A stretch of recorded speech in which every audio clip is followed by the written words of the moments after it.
विद्वत रत्न पंडित श्री हिम्मतभाई जेठालाल शाह द्वारा विरचित श्री समय सारजीनी स्तुति। संसारी जीवना भाव मरणो पंडित टाळवा करुणा करी सरिता वहावी सुधातणी प्रभुवीर ते संजीवनी शोषाति देखी सरितने करुणा बिना हृदये करी मुनिकुंद संजीवनी समय प्रावृत तणे भाजन भरी कुंद कुंद रचो शास्त्र साथिया अमृते पुर्या ग्रंथाधिराज तारामा भावो ब्रह्मांडना भर्या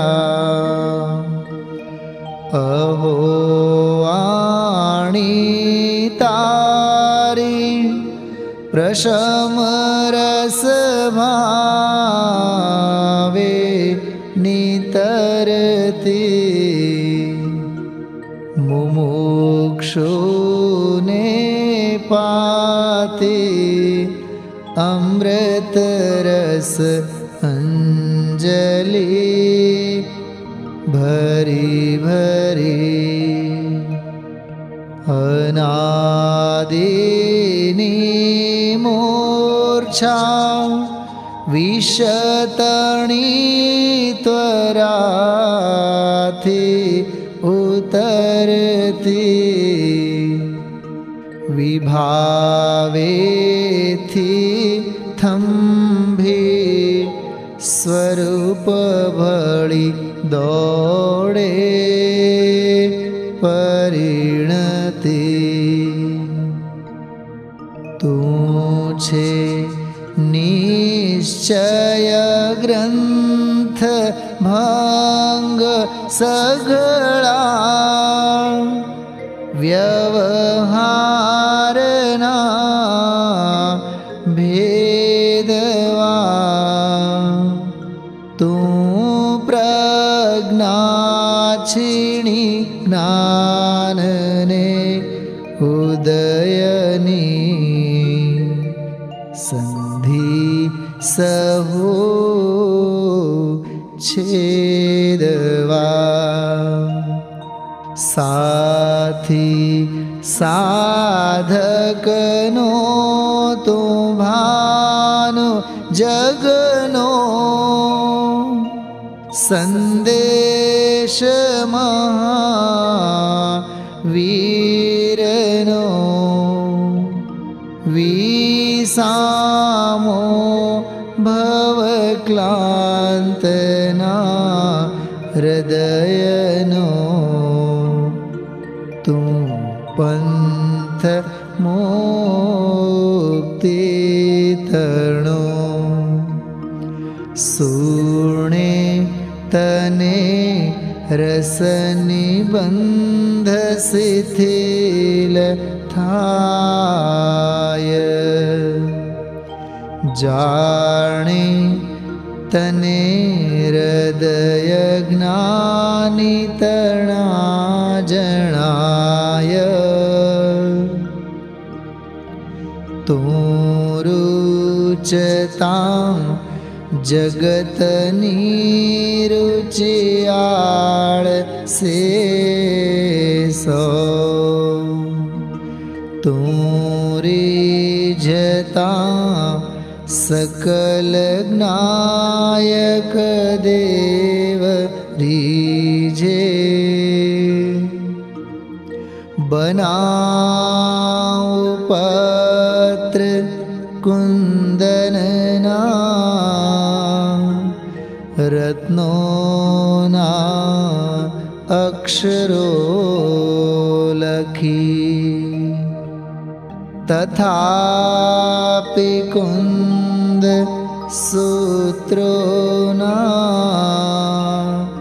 अंकाए मूल्य ना कदी तथापि कहान वाणी ना अंकाए मूल्य ना कदी।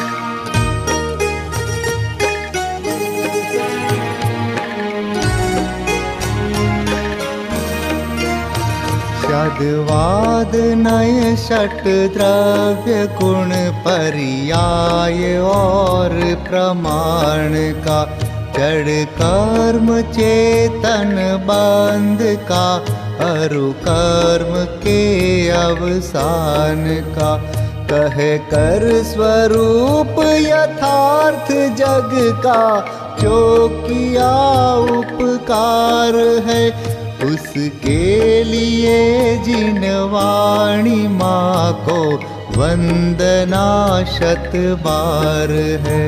उसके लिए जिन वाणी माँ को वंदना शत बार है, वंदना शत बार है, वंदना शत बार है।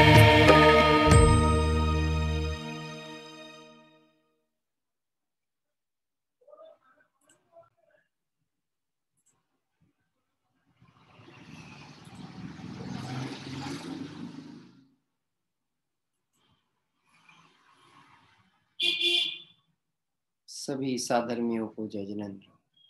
आइए मंगलाचरण पूर्वक स्वाध्याय प्रारंभ करेंगे।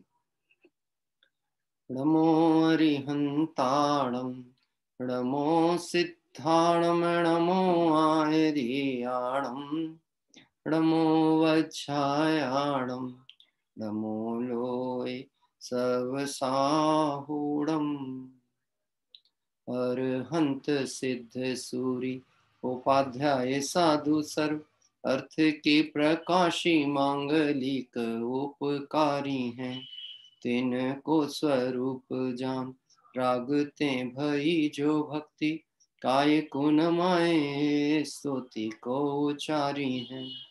धन्य धन्य तुम ही से काज सब आज भय कर जोरी बार बार वंदना हमारी है। मंगल कल्याण सुख ऐसो हम चाहत हैं हो मेरी ऐसी दशा जैसी तुम धारी है।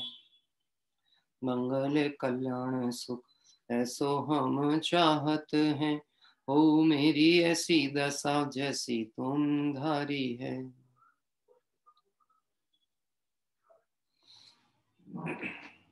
रत्नाकर पंचविंशति का इस ग्रंथ का स्वाध्याय हम सभी कर रहे हैं। इसका अपर नाम अपराध क्षमा स्तोत्र के रूप में भी हम इसे परिचित हैं। कवि रत्नाकर विरचित ये कृति आत्म आलोचना और अपने जीवन में अपने दोषों का अवलोकन कर दोष मुक्त आराधना की भावना से कही गई। कल हम सभी इसमें 18वें नंबर के पद्य पर स्वाध्याय कर रहे थे और इसमें चर्चा चल रही थी मैंने जिन पूजा व पात्रदान नहीं किया, श्रावक या मुनि धर्म नहीं पाला, नाम मात्र को आपकी शरण। जैन कुल में उत्पन्न होके देवशास्त्र गुरु का संयोग प्राप्त भी हुआ, संगति प्राप्त भी हुई, परंतु सम्यक श्रद्धान और मार्ग के अजान पने के कारण से मैंने मार्ग अनुसार अपना आचरण अंगीकार नहीं किया। इसमें जिस विषय की चर्चा चल रही है, हिंदी पद्यानुवाद एक बार पढ़ लेंगे तो विषय स्पष्ट होता है।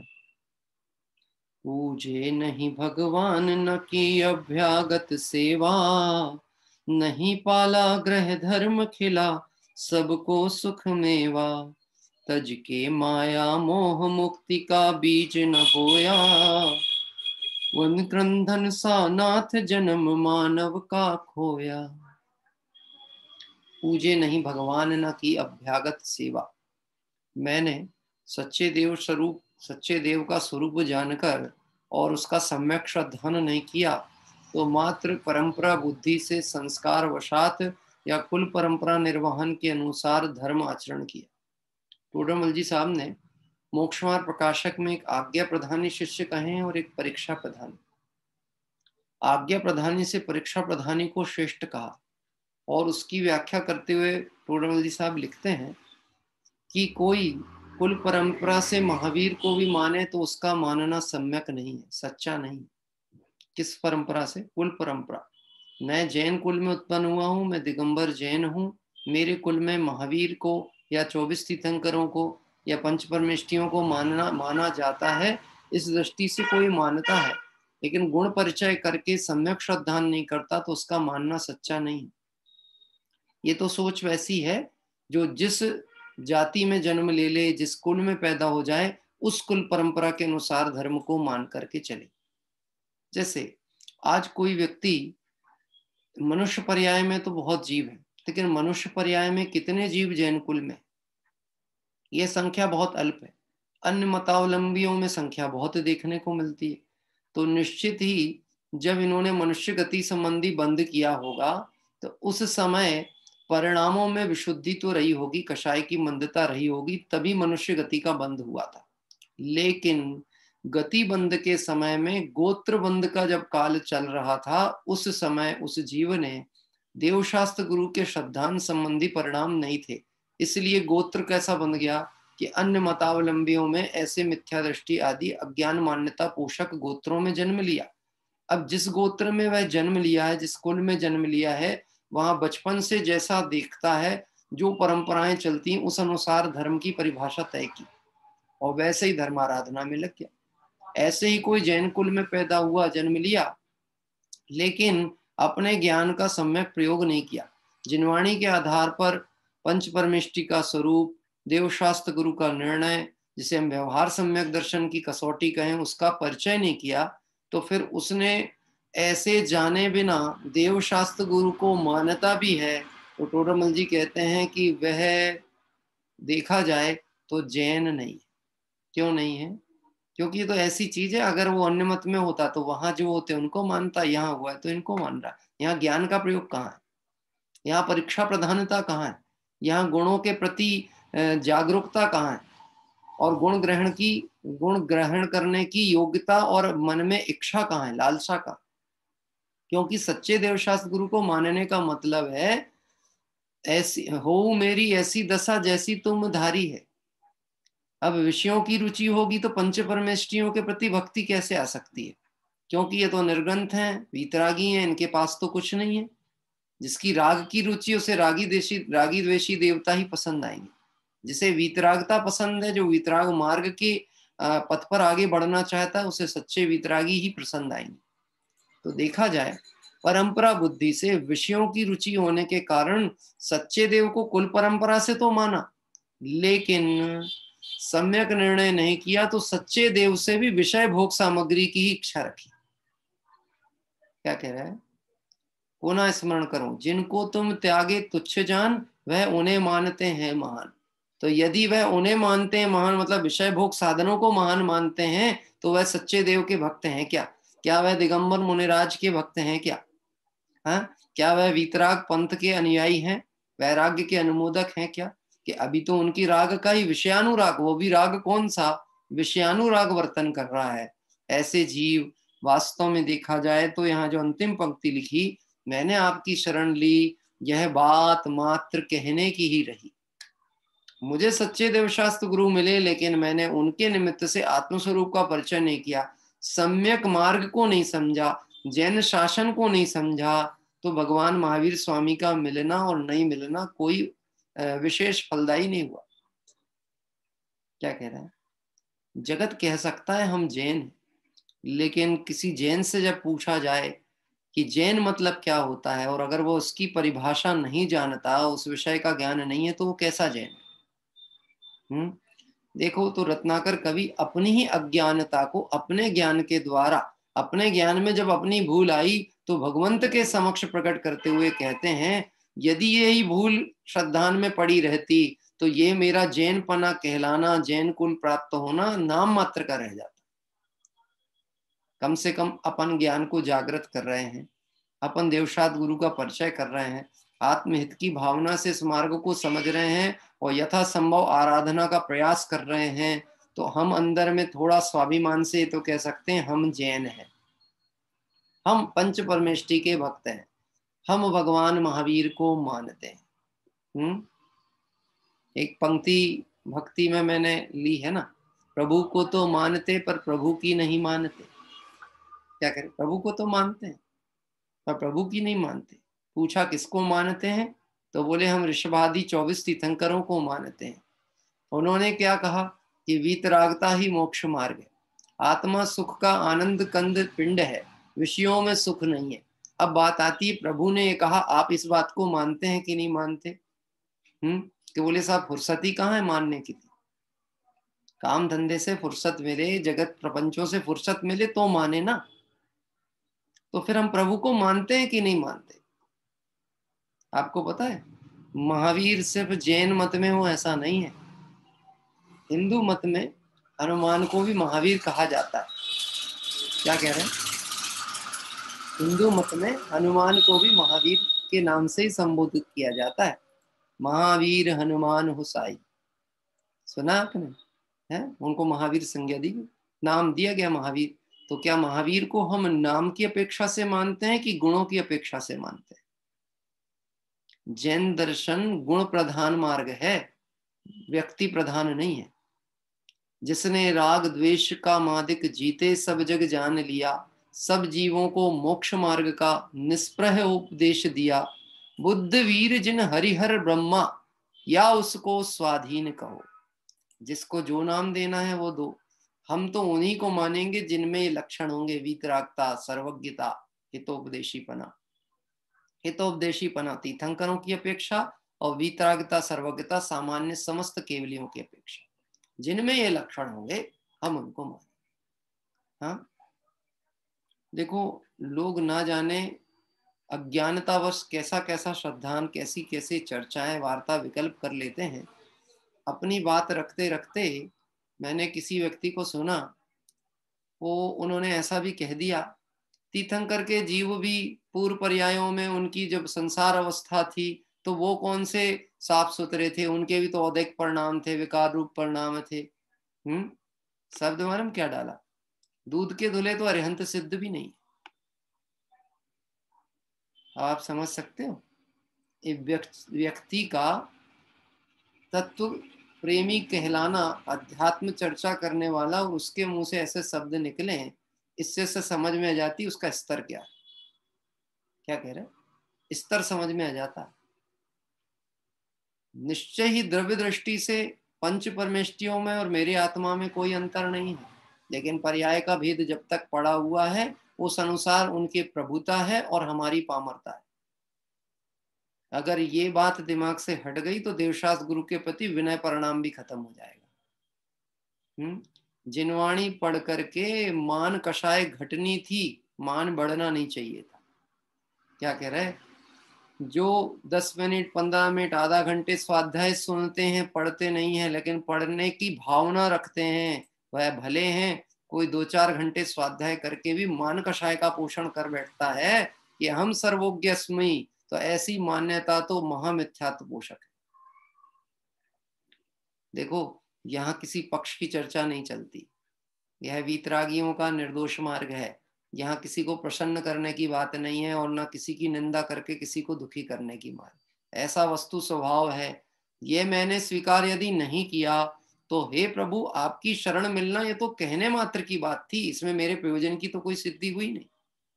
बहुत चर्चा है इन विषयों पे, जितना विचार मंथन करेंगे उतना गहराई से ये बातें पकड़ में आने वाली।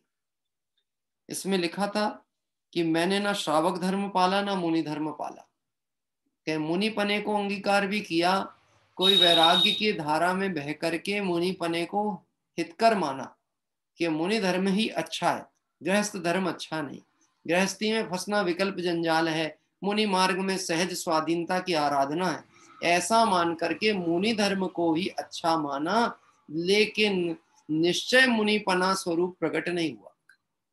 मतलब मुनि किसे कहते हैं कि 28 मूल गुणों का जिनके निरतिचार पालन हो उन्हें द्रव्यलिंगी मुनि कहा गया है। लेकिन जैन दर्शन में मुनि की परिभाषा जब घटित होती है, 3 कषाय चौकड़ी के अभाव में वर्तने वाली वीतराग स्वसंवेदन दशा, उसको दिगंबर मुनिराज कहते हैं। और जिनके 3 कषाय चौकड़ी का अभाव रूप भावलिंग पना है, उनके द्रव्यलिंग होता ही होता है। यद्यपि जैन दर्शन में द्रव्यलिंग भी पूजनीय है, लेकिन वह अतिचार, अनाचार, है ना, अतिक्रमण, इन दोषों से रहित होना चाहिए। द्रव्यलिंग पूजनीय है क्योंकि वह मोक्ष मार्ग का लिंग कहलाता है, चिन्ह है, मोक्ष पथिक का चिन्ह है, पंच परमेष्टियों का चिन्ह है, इस अपेक्षा पूजनीय, लेकिन निर्दोष होना चाहिए। यहाँ कह रहे हैं हमारे लिए वह पूजनीय हो सकता है, हम उनको ध्येय बना सकते हैं, लेकिन अगर उस जीव की दृष्टि में 28 मूल गुण का निर्दोष पालन करके मुनि धर्म मानना है तो यह मान्यता मिथ्यात्व है। बात ख्याल पड़ती? रतन जी साहब, ओम प्रकाश जी, क्या कहा? द्रव्यलिंगी मुनिराज 28 मूल गुण की क्रिया को निरतिचार पालते हैं, हमारे लिए वह वंदनीय है, पूजनीय है, हमारे आराध्य है। क्या कह रहे हैं? निर्ग्रंथ मुनिराज आराध्य हैं, लेकिन मैं 28 मूल गुण की क्रिया का करता हूं, ऐसी मान्यता मिथ्या दृष्टिपना है, ऐसा मानना मिथ्यात्व है। मुनिराज 28 मूल गुण के कर्ता नहीं है, मुनिराज 28 मूल गुण के होने वाले विकल्प के ज्ञाता है। क्या कह रहे हैं? कर्ता नहीं है, ज्ञाता है। तो होता होगा कि नहीं होता होगा? कि होता तो है पर वो करते नहीं। मालूम है कैसा कहा? मुनिराज के 28 मूल गुण कैसे पलते हैं? ऐसा कहा जैसे माँ की गोद में कोई बालक सहज पलता है। ये बड़े पंडित जी साहब का दृष्टांत। हाँ, बड़े पंडित जी इसको ऐसा कहते हैं कि माँ की गोद में जैसे कोई बालक सहज पलता है, माँ को कोई अलग चेष्टा नहीं करनी है, माँ को ये भूल नहीं जाती है कि नींद लग गई तो मैं भूल गई कि बच्चा जग गया होगा, ये बच्चे को भूख लगी होगी। बोलो माँ सोते हुए भी जाग रही है कि नहीं जाग रही? बच्चे की जरा सी आवाज आती है तो तुरंत जागृत हो जाती है। तो बोलो सो रही है कि नहीं सो रही है? ये वही माँ है जो घोर निद्रा में ऐसी सोती थी कि कभी चोर आकर के सामान लेके भाग जाए तो पता ना लगे, लेकिन आज अपने पुत्र के प्रति ऐसा उसका ममत्व परिणाम है, सोते हुए भी जागती है, उसे जागना नहीं पड़ता। क्या कह रहे हैं? वो जागृत ही है। ऐसे मुनिराज को 28 मूल गुण पालन नहीं करना पड़ता, वह पलते ही है। क्या कह रहे हैं? पलते हैं। जो हमें अच्छा लगता है, जिससे हमें स्नेह भाव है, हमें उसे प्रेम नहीं करना पड़ता, उससे प्रेम होता ही है। और ना उस प्रेम का प्रदर्शन किया जाता है, ना उस प्रेम को किसी बाह्य साधनों से व्यक्त किया जाता है। क्या देखो, ये स्तर हो सकता है सोचने का। एक स्त्री ऐसी है जिसका पति व्यापारिक कार्यों से बाहर रहता है, अधिक समय बाहर रहता है, लेकिन जब भी आता है तो अच्छे कीमती हार और बढ़िया साड़ियां लेकर के आता है। ठीक है, तो बोलो स्त्री प्रसन्न रहेगी कि नहीं रहेगी? रहना तो चाहिए है कि बनारसी साड़ी लेकर के आया है कि 9 लखा हार लेके आया है, तो प्रसन्न तो होना चाहिए। क्यों साहब? प्रेम है कि नहीं है? इतने कीमती वस्तु ला के दिया तो प्रेम तो है। है कि नहीं। परंतु मैं कहता हूं कि वो सच्चे प्रेम की परिभाषा क्या मानेगी कि वह घर पे रहे, ऐसा कार्य करे कि वह साथ रहे, सुख दुख का साथी हो, वो ज्यादा अच्छा प्रेम है कि वो वस्तु सामग्री लाके दे वो प्रेम है। क्या चाहेंगे? देखो मैं आपको एक बात कहता हूं, विषय भोग की दौड़ वालों को भी ये बात समझ में आती है। जिन्हें ऐसी इच्छा होती ना बहुत संपन्न घर में पहुंच जाएं, बिल्कुल ऐशो आराम हो, नौकर चाकर हो, व्यवस्थाएं बहुत हो, गजब की बात है। वो विषय अच्छा लग रहा था तो उसको देखकर कैसा लगता था कि ये अच्छा है। जब वो विषय प्राप्त हो जाता है उस समय ऐसा लगता है घर में तो कोई है ही नहीं, मैं तो अकेला ही हूं। क्या कह रहा है हैं? और ऐसी भाषा फिर निकलती है कभी कभी झुंझलाहट में पति के सामने। क्या भाषा निकलती, किसके लिए कमा रहे हो, हमको नहीं चाहिए, शांति से बैठ के भोजन किया करो। क्या कह रहा है? मत लाओ इतनी सामग्री, हमको नहीं चाहिए, हमारी बात सुनो, हमारे मन में कुछ रहता है तो उसका समाधान करो, हमसे दो बातें करो बैठ करके, वही सब कुछ है हमारे लिए। आखिर बोलो ये बात कहाँ से आई? यानी निष्प्रय और निस्वार्थ प्रेम सब चाह रहे, लेकिन भगवंतों से भी प्रेम नहीं किया आज तक। वहां पे पहुंच करके भी क्या मांगा? विषय भोग। इसका मतलब भगवंतों का प्रेम था ही नहीं। यानी कहना चाहिए ना श्रावक धर्म हुआ ना मुनि धर्म हुआ। और जब श्रावक धर्म गृहस्थ की भूमिका में निर्दोष अभ्यास नहीं हुआ तो मुनि धर्म निर्दोष कैसे होगा? क्योंकि 12 प्रकार के व्रतों की चर्चा में बात आई है, जहां गुणव्रत और शिक्षा व्रत की चर्चा रत्नकर्ण शावकाचार्य में की, सदा सुखदास जी की हिंदी टीका में, वहां पे गुणव्रत किसे कहा? क्या कह रहे हैं? गुणव्रत किसे कहा? कि जो अणुव्रत थे, गृहस्थ के जो अणुव्रत थे, श्रावक के अणुव्रत थे, उन अणुव्रतों को गुणाकार रूप में वृद्धि करने वालों को गुणव्रत कहा है। और शिक्षा व्रत किसे कहा? कि गृहस्थ की भूमिका में मुनि पने के योग्य अभ्यास करना, ये शिक्षा व्रत है। तो श्रावक निर्दोष रहेगा तो ही तो मुनिपना भी निर्दोष होगा। क्या कह रहा है? अभ्यास कहां से? तो ना मेरा श्रावक पना निर्दोष रहा ना मुनिपना निर्दोष रहा। हे प्रभु, आपका प्राप्त होना और नहीं होना मेरे लिए कोई कार्यकारी नहीं हुआ।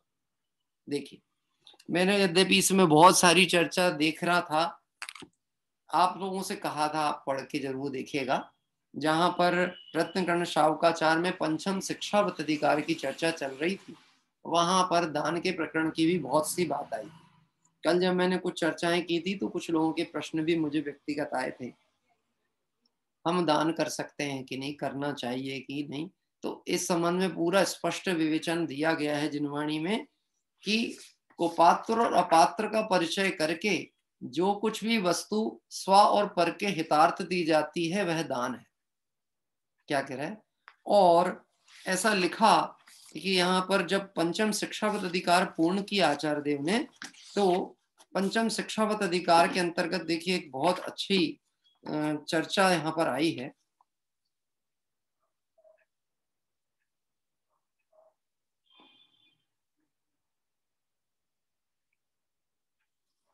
हाँ, यहाँ नहीं है, ये है विषय।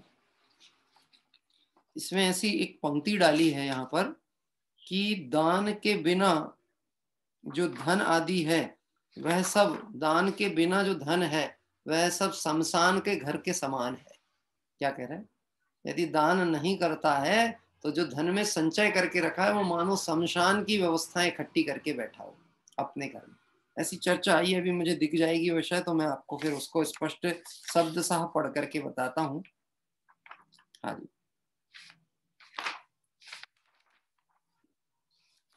जिनवाणी का विस्तार बहुत है और समय बहुत थोड़ा है। पाहुड़ दोहा ग्रंथ है राम सिंह मुनिराज का, उन्होंने ये चर्चा लिखी है इसके अंतर्गत कि जिनवाणी का विस्तार बहुत है और समय बहुत थोड़ा है, इसलिए समय का सदुपयोग करके जनश्रुत का अभ्यास करना ही चाहिए। कुछ दान अपने लिए भी हमको करना चाहिए। कौन सा दान? समय का दान। समय का दान कहें, ज्ञान दान कहें, तो ज्ञान का दान क्या कहेंगे? ज्ञान स्वभाविक तो आत्मा है, पर उस ज्ञान में शुद्धात्म तत्व समझ में आए, अपनी महिमा समझ में आए, देवशास्त्र गुरु का मार्ग समझ में आए, इसके लिए समय का दान अपने लिए करना चाहिए। और जो अपने लिए करते हैं उनके द्वारा जो भी जिन शासन की चर्चा होती है वही स्वाध्याय कहलाता है। क्या कह रहा है?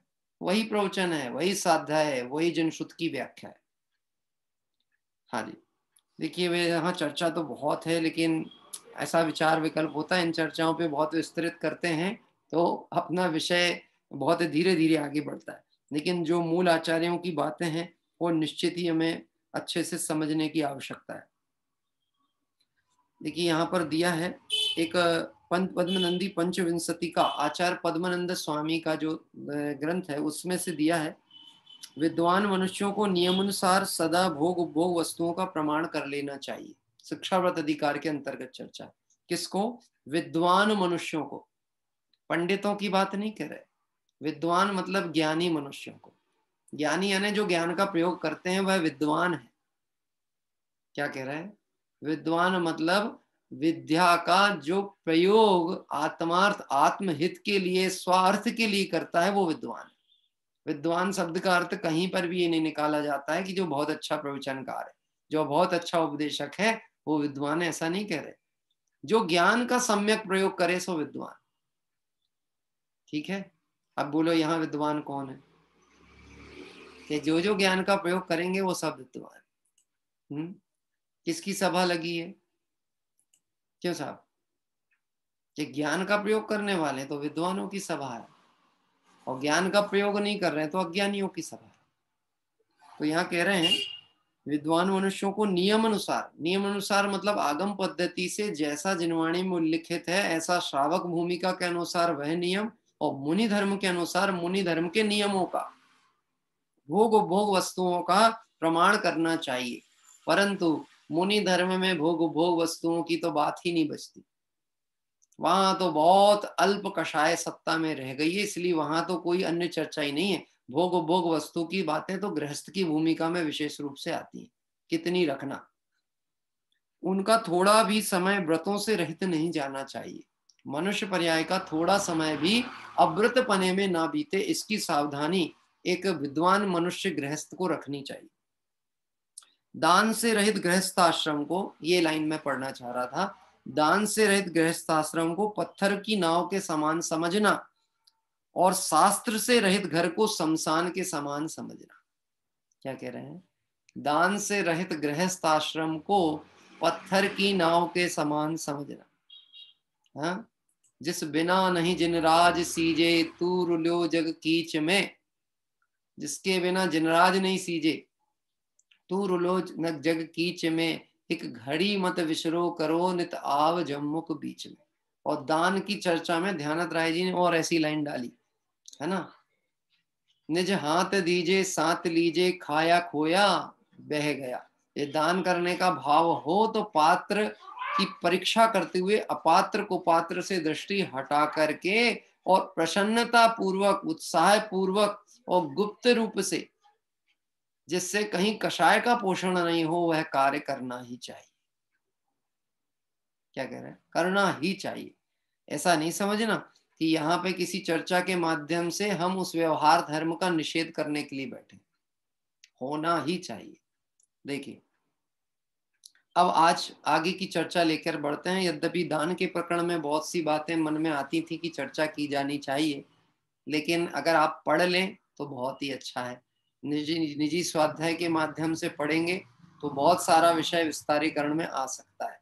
लेकिन इतना जरूर समझ लेना, भावुकताओं में अपात्र या कुपात्र को दी गई वस्तु को भूल से भी दान तो समझना ही नहीं, लेकिन इस अज्ञानता को दीर्घकालीन खींचना भी।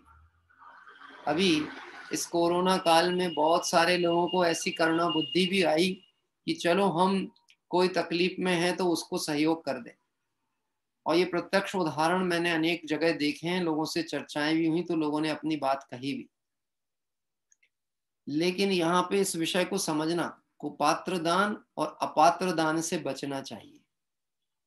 यदि योग्य पात्र ना मिले तो देखो क्या लिखा है सदा सुखदास जी ने, योग्य पात्र नहीं मिलता है तो अपने धन को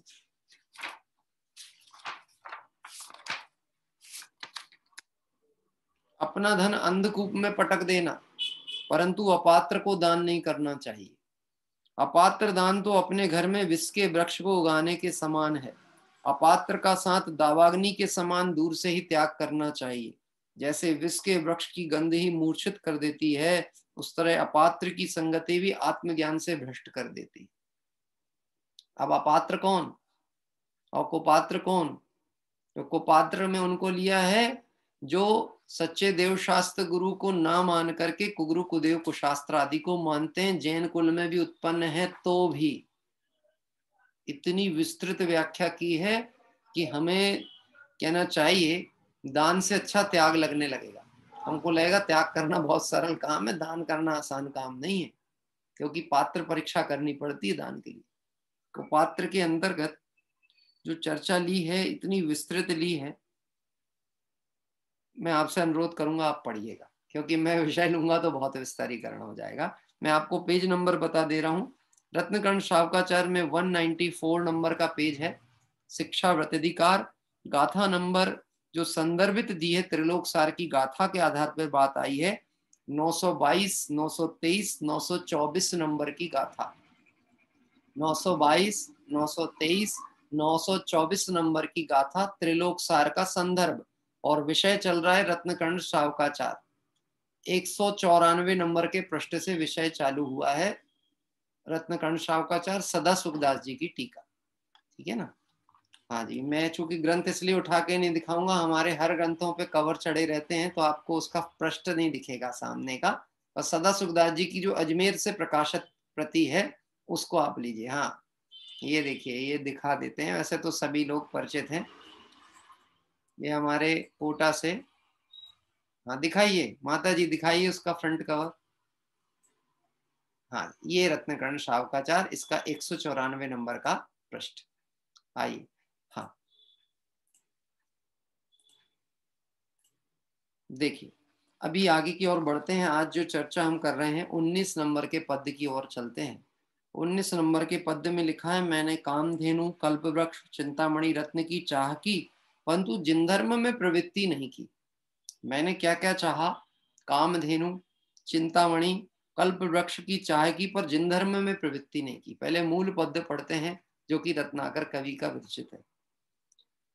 चक्रे मया सत स्वापी कामधेनु कल्पद्रुमं चिंतामणि सुस्पृहातिर् न जैन धर्मे स्फुट सर में दयापि जिनेश में पश्य विमूढ़ भावम। देखिए क्या कहते हैं, मया असत्सु अपि कामधेनु कल्पद्रुम चिंतामणिसु, मैंने अविद्यमान होने पर भी, जो प्रत्यक्ष देखने में नहीं आते, ऐसे कामधेनु, कल्पवृक्ष और चिंतामणि रत्न की इच्छा की। बोलो आज तक किसी ने देखा कामधेनु कौन होती? कामधेनु कौन है? चिंतामणि कभी देखने को मिला? अच्छा प्रत्यक्ष नहीं देखने मिला हो, नेट एड पे गूगल पे सर्च करके देखा चिंतामणि कैसा होता है? भरत भाई देखा कभी चिंतामणि रत्न? नहीं।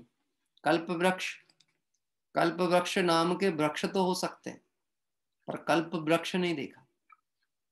रतलाम में हम जो सागोदिया जी की नसिया के दर्शन करने गए थे ना, वहां पर एक जो वाटिका में वृक्ष है उसका नाम कल्प वृक्ष है। क्या कह रहे हैं? कल्प वृक्ष है। और जब मैं वहां पहुंचा था तो वहां पे एक छोटा सा बोर्ड उस पे लगा हुआ था कल्प वृक्ष, और वो वृक्ष को कल्प वृक्ष इसलिए संज्ञा दे दी गई, जैसा उन लोगों ने मुझे बताया, ये वृक्ष पे एक बार कोई बिजली गिर गई थी तो वृक्ष 2 भागों में विभक्त हो गया। तो कोई फॉरेस्ट वाले लोग आए वन विभाग के और बहुत प्राचीन वृक्ष को देखा, तो उसको उन्होंने वृक्ष को जोड़ करके और उस पर कुछ ट्रीटमेंट किया उसका, और वृक्ष आपस में जुड़ने से वो वापस फिर से हरा भरा हो गया, खड़ा हो गया। तो उस वृक्ष को नाम दे दिया गया कल्प वृक्ष। अब वह कल्प वृक्ष नाम होते ही उसकी पूजा चालू हो गई। क्या कह रहा है? उसकी पूजा चालू हो गई। अभी जो निकट समाज के लोग हैं, इतर पक्ष वाले हैं, उनको लगा ये तो आश्चर्य है। क्या कह रहे हैं? यहाँ तो कोई देवता का वास है। तो अगरबत्ती, आरती, नरियल, रंग लेकर के पहुंचने लगे। अब प्रांगण अपना दिगंबर जैनों का, और वो वहां पे मूल अपने बीतरागी भगवंतों का मंदिर, वही सागौतिया जो अपन कल परसों होकर के आए। हाँ ऋषभ धाम नाम फिर हमारी चर्चा चली, चूंकि मैं वहां 8 दिन अष्टानिका में था, बहुत एकांत क्षेत्र है, बड़ा शांत और बड़ा अच्छा क्षेत्र। तो उन्होंने मुझसे कहा कि बोलो इसमें अपन क्या कर सकते हैं। मैंने कहा आप क्या विचार करते हो? बोले नहीं आप ही बताओ। उस समय कल्पद्रुम विधान चल रहा था, विधान ही हमने कल्पद्रुम कराया था, वहां कल्पद्रुम विधान चल रहा था। मैंने कहा मेरे हिसाब से मैं सोचता हूँ इसको कल्प वृक्ष नाम हटा के इसको चैत्य वृक्ष नाम कर दिया जाए। क्या कह रहे हैं? कल्प वृक्ष हटा के चैत्य वृक्ष कर दिया जाए, और इस वृक्ष के आसपास में ऐसी कलाकृति आदि बना दी जाए जो दिगंबर जैन धर्म के अनुसार की हो। क्या चैत्य वृक्षों पे मंदिर होते हैं ना, मैंने कहा अपने को प्रतिष्ठा नहीं करनी मंदिरों की, पर ऐसी आर्टिफिशियल कलाकृतियां बना करके उसके आसपास रख दो और एक सूचना पटल लगा दो। यह मात्र दर्शनी, ये मात्र देखने के लिए पूजनीय नहीं। और ये जैन आगम अनुसार जो चैत्र वृक्ष होते हैं उसकी परिकल्पना यहाँ पर तैयार की गई। क्यों? अभी तो दरवाजे तक आए हैं अगरबत्ती लेके, कल को फिर ये अंदर भी आएंगे। क्या कह रहे हैं? फिर ये अंदर भी आएंगे। देखो ये मिथ्यात्व का प्रभाव तो है, जो द्वारपाल थे उनको अंदर बैठा लिया, इसलिए वीतरागी भगवंतों पे से लोगों का ध्यान हट गया। मना कौन कर रहा है? बोले साहब क्षेत्रपाल पद्मावती हो सकते कि नहीं मंदिर पे? ये सब हो सकते हैं, आप बिल्कुल जहां उनका स्थान है वहां पे रखो। क्या कह रहे हैं? लेकिन तुम तो द्वारपालों से चक्कर में फंस गए, उन्हीं से बातचीत करने लगे, उन्हीं की पूजा भक्ति में लगे, वीतरागी भगवंतों को तो भूल गए। अरे विचार तो करो, वो जो खड़े हैं द्वार पर वो वीतरागी भगवंतों के भक्त हैं, इसीलिए उनकी भक्ति का परिणाम उनको आता है, तो वो उनके द्वार पे आते हैं। क्या कह रहे हैं? जैसे हमें भी आता है। अरे आज हमारे मंदिर पे कोई उपसर्ग हो जाए, कहीं कोई कष्ट आए, तो हम दौड़ेंगे कि नहीं दौड़ेंगे? करेंगे यथासंभव। मैं आपसे बात कहता हूं, मान लो आपके मंदिर का पुजारी को सूतक लग जाए, या फिर ऐसा हो जाए कि उसके घर में कोई अनिष्ट ऐसा प्रसंग बन जाए जिससे मंदिर ना आ पा रहा हो, तो मंदिर में प्रक्षाल पूजन और सब द्रव्य शोधन और साफ सफाई होगी कि नहीं होगी? कौन करेगा? कि नया पुजारी ढूंढ के लाएंगे क्या? ये नहीं, ये तो कर्तव्य हमारा ही है। चाहे मंदिर में पोछा लगाना हो, चाहे झाड़ू लगाना हो, ये तो हमारा काम है। क्या कह रहे हैं? इससे बड़ा सौभाग्य और कौन सा होगा कि हम समोशरण की व्यवस्था देख रहे हैं, समोशरण की स्वच्छता का काम कर रहे हैं, कोई अशुद्धि वहां ना आ जाए, ताकि यहाँ पे वितराग मार्ग की निर्दोष प्रभावना हो। तो ये कोई ही कम छोटा काम है क्या? बड़ा काम है। तो भक्ति परिणाम आए तो ऐसा काम हो। तो जगत जनों की ऐसी मिथ्या मानता होती, देखा नहीं है। यहाँ कह रहे हैं रत्नाकर कभी आज तक देखा नहीं, लेकिन मांगता उसी से है जो दिखता ही नहीं। कौन? कामधेनु, चिंतामणि, कल्प वृक्ष। जाचे सुर तरु देह सुख, चिंतत चिंतारे, बिन जाचे बिन चिंते, धर्म सकल सुख दे। क्या कह रहे हैं? कि जाचे सुर तरु देह तु, कल्प वृक्ष है, कामधेनु है, चिंतामणि है, यह तो इनसे मांगा जाए तो मिलने के अवसर होते हैं, लेकिन धर्म तो ऐसा है कि बिन जांचे बिन चिंते धर्म सकल सुख देन। लेकिन हमने अविद्यमान को तो पकड़ के रखा जिसकी सत्ता नहीं है, लेकिन हमने उनको भूल गए जो प्रत्यक्ष सामने विराजमान। हाँ, मतलब वही मान्यता समझना, ये कामधेनु कल्पवृक्ष और कोई नहीं कहना चाहिए। ये जो विषयों का हमारा राग है ना, और विषय राग के चक्कर में हम विषय भोगी देवी देवताओं के चक्कर में पड़ जाते हैं, जो खुद अविद्यमान है, उनकी सत्ता का ठिकाना नहीं है, सामर्थ्य है नहीं है, और उनसे जाकर के मांगने लगते हैं।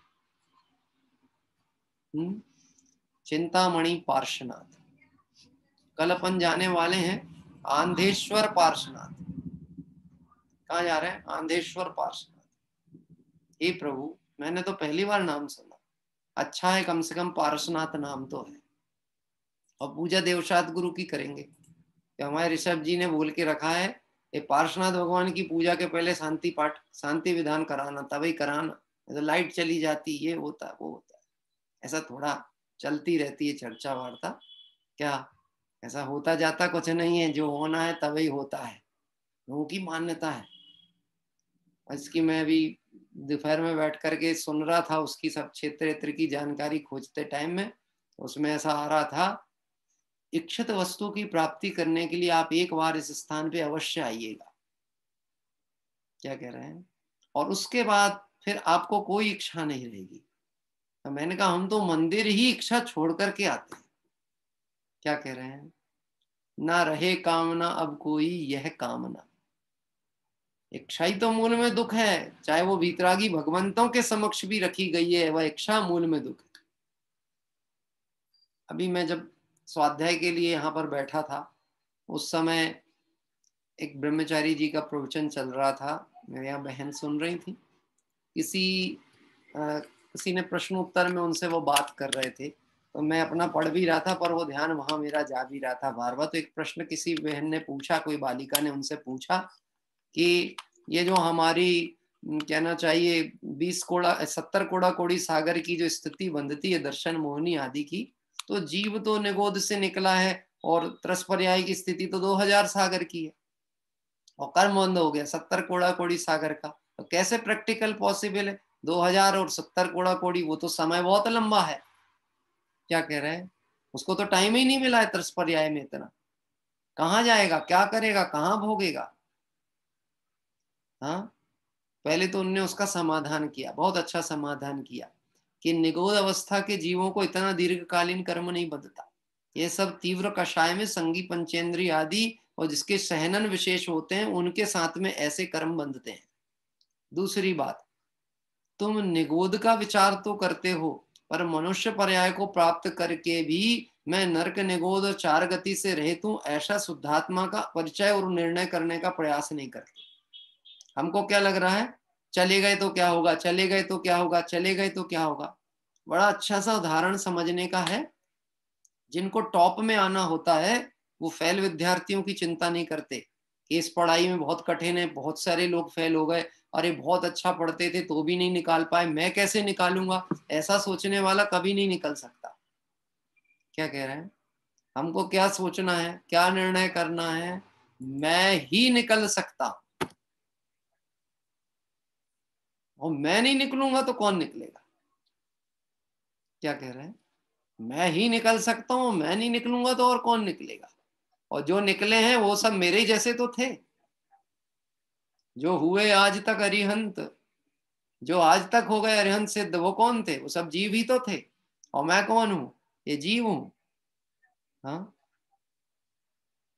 बात क्या ना, देखो जिनवाणी की चर्चा सुन करके श्रद्धान दृढ़ होना चाहिए, निर्भयता आनी चाहिए, भय नहीं होना चाहिए। हाँ, भय नहीं होना। ये नहीं सोचना नरक चले गए तो क्या होगा, कि क्या होगा, आत्मा का कुछ नहीं होता। क्या कह रहा है? और स्वर्ग चले गए तो क्या होगा, कि तब भी कुछ नहीं होने वाला। और आगे बढ़ के कहें कि मोक्ष चले गए तो क्या होगा, कि तब भी कुछ नहीं होने वाला।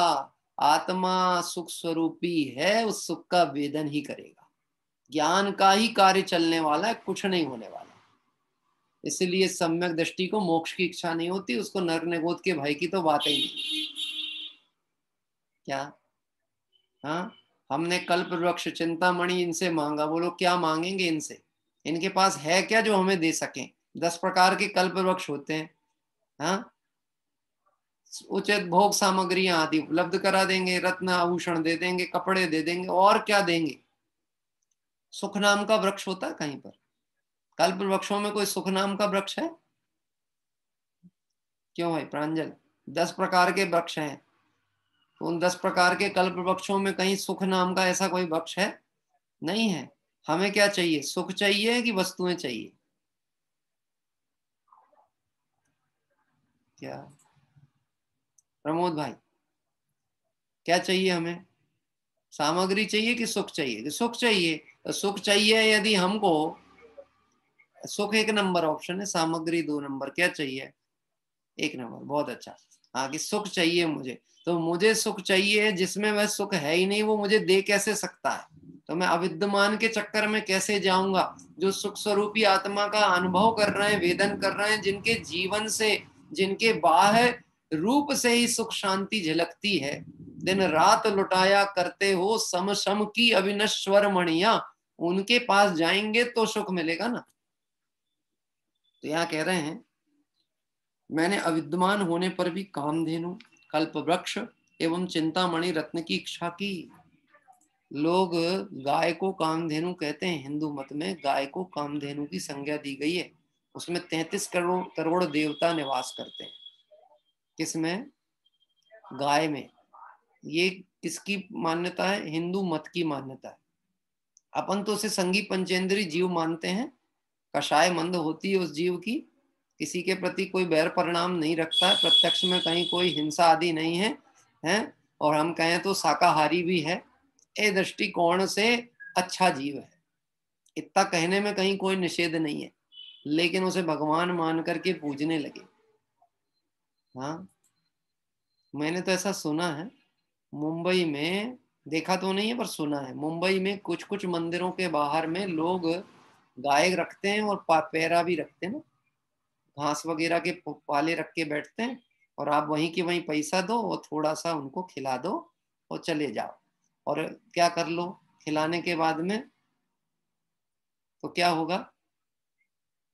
हाँ, क्या होगा? ये कामधेनु है। गजब की बात है, तू माथा छीकेगा या कोई पूंछ पकड़ता है। मान्यता में कहीं कोई अंतर नहीं है। वो पूंछ इसलिए पकड़ते हैं क्योंकि पूंछ में 33 करोड़ देवता होते हैं। क्या मैं आपसे एक बात कहूं, ये प्राणी मात्र के प्रति संभाव रखने का मार्ग है, प्राणी विशेष की चर्चा नहीं की जाती यहाँ पर। प्राणी मात्र, अरे हम निगोदिया के प्रति भी वही संवेदना रखते हैं जैसे कि हम एक संगी पंचेंद्री के प्रति रखते हैं। जीव तो जीव है, चाहे वह किसी भी पर्याय का क्यों ना हो। क्या? लेकिन जहां कहीं पर कोई अन्य मत की मान्यता प्रभावित करने लगती है, तब वहां जाकर के जैन मत खतरे में पड़ता है। बहुत सावधानी से सुनने की जरूरत है और समझने की आवश्यकता है। जैनी जीव मात्र पे करुणा धारण करते हैं, व्यक्ति विशेष या व्यक्ति कोई स्पेसिफिक प्राणी के प्रति करुणा की बात की जाए तो ये समझ लेना वहां कहीं ना कहीं कोई ब्राह्मणत्व की झलक झलक रही है।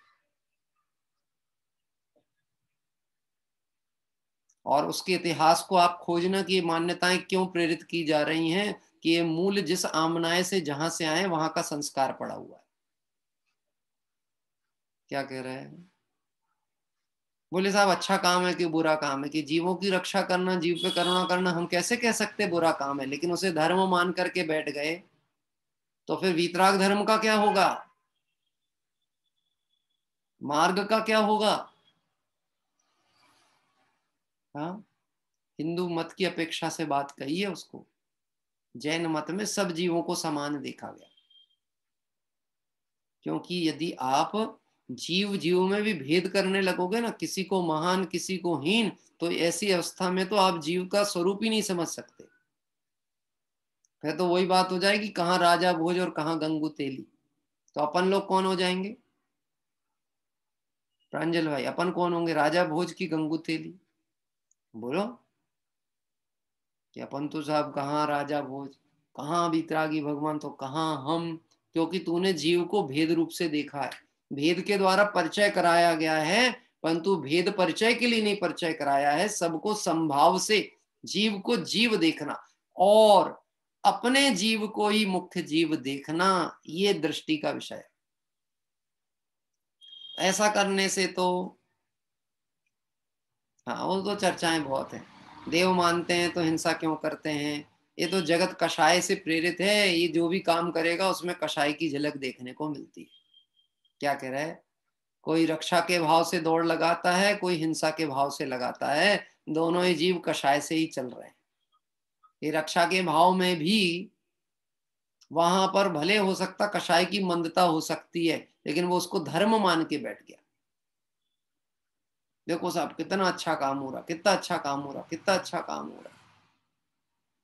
कौन निषेध करता है? ये सब ये विषय अपने को पढ़ना पड़ेगा। जो मैंने आपको चैप्टर किया ना धवला जी के आधार पर, जो संदर्भ दिए हैं रत्नकर्ण श्रावकाचार्य के, से एक बार पढ़िए। पात्र अपात्र कुपात्र का निर्णय होना चाहिए।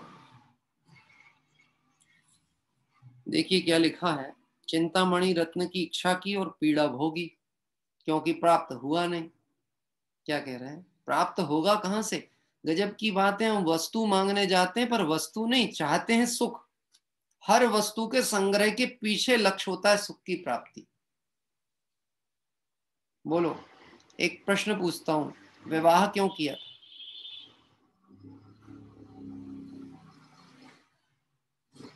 सुखी होने को कि दुखी होने? हाँ, भरत भाई इधर खुजा के सोच रहे हैं कि क्या बताना चाहिए। अरे क्या बताना चाहिए, जो है मन में सो कहो। मन में होए सो वचन उचरिए, वचन होए सो तन सो करिए। क्या मन में है? अरे सुखी होने को किया था, उसमें क्या बात है? मकान क्यों बनाया था? कि सुख पूर्वक रहने के लिए बनाया था। धन पैसा क्यों कमा रहे हैं? कि उससे सुख सामग्री की प्राप्ति होगी। मतलब हर चीज के पीछे एक मूल वस्तु पड़ी है, सुख। क्या कह रहे हैं, सबके पीछे पड़ी है सुख, लेकिन जिनसे हम सुख खोजने जाते हैं उनमें नहीं है सुख, तो मिलेगा कहां से सुख? उनमें है नहीं तो मिलेगा कहां से सुख? सुख तो आत्मा का स्वभाव था, उसको भूलता है, दूसरे में खोजता है, सुखी नहीं होने वाला। यहाँ कहते हैं इच्छा की, उसे भोगा और पीड़ा ही प्राप्त की, सुख मिला ही नहीं। परंतु स्फुटम सर्मदे जैन धर्म अपि, स्पष्ट प्रत्यक्ष सुख देने वाले जैन धर्म के होने पर भी उसमें प्रवृत्ति नहीं की। क्या कह रहे हैं, ये रत्नाकर कवि दक्षिण भारत में हुए हैं, मूलबद्री में। मूलतः ब्राह्मण और उस तरफ के जो कहना चाहिए काशी ब्राह्मण आदि कहलाते थे। दक्षिण भारत को जैनों की काशी कहा जाता था, लेकिन वहां पे ब्राह्मण परंपराएं बहुत थी, ब्राह्मणवाद की बहुत झलक थी। क्या, और आज भी आप वहां देखेंगे तो जैन मंदिरों में आप जाएंगे तो आपको बहुतायत ऐसी झलक लगेगी जैसे हिंदू मंदिर में प्रवेश किया हुआ है। वो दिखता ही है, वहां पे माहौल ही वैसा है, वातावरण ही वैसा है। सचित्त वस्तुओं का प्रयोग वो करते हैं, धूप वो खें, अग्नि वो जलाएं, सबरे वो कार्य जो कि अन्य मत में होते हैं वो वहां देखने को मिलते हैं।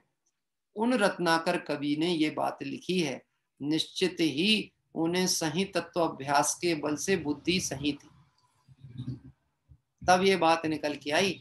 आप सोच सकते हो जिस परिवेश में रह रहे हैं उस परिवेश से हट करके सोचना, ये बहुत पुरुषार्थ की आवश्यकता है। और एक बात समझना आप, लीक छोड़कर चलत हैं सायर सिंह सपूत। लीक यानी परंपराओं को छोड़ करके तीन लोग चलते हैं। सायर, शायर मतलब लेखक कवि होता है, ये किसी परंपरा से बंधा नहीं होता। उसकी सोच जो होती है वो वहां पहुंच सकती है जहां सूर्य नहीं पहुंचता। जहां ना पहुंचे रवि वहां पहुंच जाए कवि। हाँ, बच्चों के लिए तो चंद्रमा मामा होते थे, उनने तो उसमें उसको सुंदरी का चेहरा देख लिया। क्या कह रहा है, चंद्रमा में उसने अपनी प्रेयसी का चेहरा देख लिया। कालिदास हुए ना, कालिदास संस्कृत साहित्य के जो कवि हुए कालिदास, उन्होंने एक नाटक लिखा था मेघदूत। रामटेक अपन गए थे तीर्थवंदना को, रामटेक में उन्होंने वो नाटक लिखा। और क्या किया कि अपनी जो उस नाटक के जो भी उनके पात्र हैं उस पात्रों में उसने अपनी प्रियतमा को पत्र भेजा। तो किससे भेजा कि मेघ को दूत बना के भेजा, मतलब जो बादल होते हैं ना, वो बादलों से संदेश उसको पहुंचाया। और क्या किया संदेश में, तुम जाना वहां और जाके बरस जाना तो सामने वाले को पता चलेगा हम बहुत दुखी हैं, हम रो रहे हैं उनके विरह में। अब कल्पना करके देखो, वो तो प्रकृति को भी कहाँ क्या प्रयोग कर ले। तो लीक छोड़कर चलत हैं सायर सिंह सपूत। सिंह कभी उस रास्ते पे नहीं चलते हैं जो बना हुआ होता, वो अपना रास्ता खुद बनाते हैं। और सपूत मतलब सम्यक मार्ग को जानने वाले परंपरावाद पे नहीं चलते। ये बोले साहब ऐसे तो अकेले रह जाएंगे, बुरा क्या होने वाला है। हाँ, बुरा क्या होने वाला है। बड़े पंडित साहब का एक कोटेशन है, अच्छा ही है, मोक्ष में भी तो अकेले ही रहना है। मोक्ष में कैसे रहना, अकेले ही रहना है। हाँ, प्रवीण जी बता रहे हैं जहां पहुंचे रवि वहां, जहां ना पहुंचे रवि वहां पहुंचे कवि, और जहां ना पहुंचे कवि वहां पहुंचे अनुभवी। यद्यपि अनुभवी वहां पहुंचता है जो वस्तु का स्वरूप है, वो कल्पना लोक में नहीं, अविद्यमान का विचार नहीं करता, जो वस्तु स्वरूप है वैसा निर्णय करता है। जैन धर्म के होने पर भी मैंने उसमें प्रवृत्ति नहीं की। हे जिनेन्द्र देव, आप में विमूढ़ भावम पश्यम, मैंने मूर्खता पूर्ण कार्य को देखिए। हे जिनेन्द्र भगवान, मेरी अज्ञानता को तो देखो, आप प्रत्यक्ष प्रकट थे पर आपका श्रद्धान नहीं किया, आपके मार्ग को नहीं समझा, वो खोटे गुरु कुदेव आदि के चक्कर में पड़ करके और ऐसी क्रियाओं में जो वास्तव में देखा जाए मार्ग विपरीत थी उसमें प्रवर्तन किया।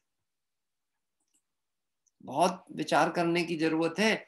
जैन तत्व ज्ञान हमें संसार दुख से मुक्त करने के लिए, संसार परिभ्रमण के लिए नहीं है। हम उसका प्रयोग विषय भोग सामग्री के लिए करते हैं, ये महाज्ञानता है। विधान मतलब होता है वीतरागी भगवंतों की विशेष पूजा भक्ति। क्या कह रहे हैं? भगवान को ड्यूटी पे लगाना विधान नहीं कहलाता। मतलब क्या कि दुकान खोली या कोई बड़ा काम किया तो एक विधान कराना है साहब, तो बोले क्यों? क्योंकि शांतिनाथ की कृपा से काम अच्छा चलेगा। मतलब भगवान शांतिनाथ सिद्धालय छोड़ के तुम्हारी दुकानदारी संभालने आए, कि उनका ये काम है कि अब आप हमारी शांति को मेंटेन आप करेंगे, आपकी जिम्मेदारी, हमने आपके ऊपर ये ड्यूटी सौंपी है। हम तो विषय भोगों में ही रहेंगे, लेकिन इन विषय भोगों में कोई खलल ना पड़े, इसका जिम्मेदारी आपकी, और आप नहीं करोगे तो हम फिर दूसरे को बैठा लेंगे। ये धमकी भी हम दे रहे हैं आपको। क्या कह रहे हैं? आप कर रहे हो कि नहीं कर रहे? आप मेरा काम कर रहे हैं कि नहीं कर रहे, तो हम दूसरे से करा लेंगे। चलो इनको छोड़ो, कुगुरु के देव के, ये मान्यता है ना, तो सच्चे देव को छोड़ के कुगुरु के पास भी पहुंच जाएगा, क्योंकि उसे सच्चे देव का श्रद्धान नहीं। पंडित जी एक विधान करा देना, इतना बढ़िया कराना जैसा आज तक कभी नहीं हुआ। मैंने कहा ऐसा हमको आता ही नहीं है?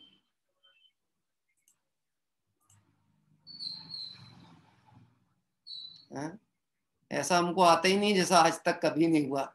ये तो सामर्थ्य तीर्थंकरों में भी नहीं थी कि भगवान महावीर स्वामी ऐसी दिव्य धनी देना जैसी ऋषभ देव ने भी नहीं दी हो, ऐसी सामर्थ्य तो थे ही नहीं उनमें, हम कहां से देंगे? अरे अभिप्राय सही होगा तो नमोकार मंत्र का पाठ करके भी, और कमजोरी की भूमिका में प्रवेश हो रहा है तो कमजोरी को अंगीकार की भावना मत रख, कमजोरी को कमजोरी जान। क्या कह रहे हैं?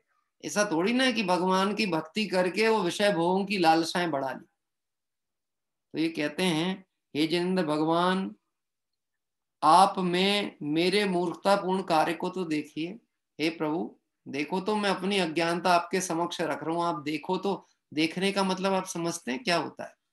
देखने का मतलब ऐसा है जैसे कोई विद्यार्थी ये जानते हुए भी कि गलती होने पर टीचर दंड दे सकता है, मार सकता है, लेकिन उसकी दंड और उसकी मार भी मेरे लिए हितकारी है, वो अपना होमवर्क ले जाके टीचर को चेक कराता है। सर ये मैं करके लाया हूं घर से, कोई गलती है क्या? क्या कह रहे हैं? गजब की बात है। लेकिन एक बात समझना, यदि योग्य शिष्य होगा तो टीचर दंड नहीं देगा पर भूल सुधरवा देगा। तो यहाँ कह रहे हैं, हे प्रभु आपके समक्ष में अपनी अज्ञानतापूर्ण बात कह रहा हूं, आप देखो तो जरूर। एक बार थोड़ी हम पे नजर तो डालो। आपकी नजर हम पे हो जाएगी तो हमारे ऊपर से बुरी नजरें हट जाएंगी, और नहीं तो फिर बुरी नजर तो चल ही रही है। हाँ, बच्चों को लग जाती ना नजरें तो कैसे भगाते हैं पता आपको? पहले तो अपने लड़के को बिल्कुल सजा के गोरा चिट्ठा बढ़िया कपड़ा पहना करके छोटे बच्चे को गोदी में लेके बाहर घूमे, उसके बाद में काला टीका यहाँ पे लगा दिया कि किसी की नजर ना लगे। उसके बाद भी घर में आने के बाद बहुत लोगों ने देखे हैं, बड़ी प्रशंसा की, किसी की नजर लग गई होगी, लाओ, क्या कह रहे हैं, ले आओ सुपारी, ले आओ अग्नि, ले आओ कुछ कुछ जो भी होता है उसमें ले आओ, 4 राउंड घुमाओ, 6 राउंड घुमाओ, इसकी नजर उतार। इतना ही डर था नजर लगाने का, तू लेके क्यों निकले थे बाहर? गजब की बात है। नजर लगनी भी चाहिए और नजर उतरनी भी चाहिए, कि जब तक वीतरागियों से नजर नहीं लगी है तब तक नजर इधर ही उधर डोलने वाली, इसकी लगी कि उसकी लगी। काम धेनु तरु कल्प और चिंतामणि चाहे, हे सब हे ये झूठे सभी हाय, पर मुझको भाए।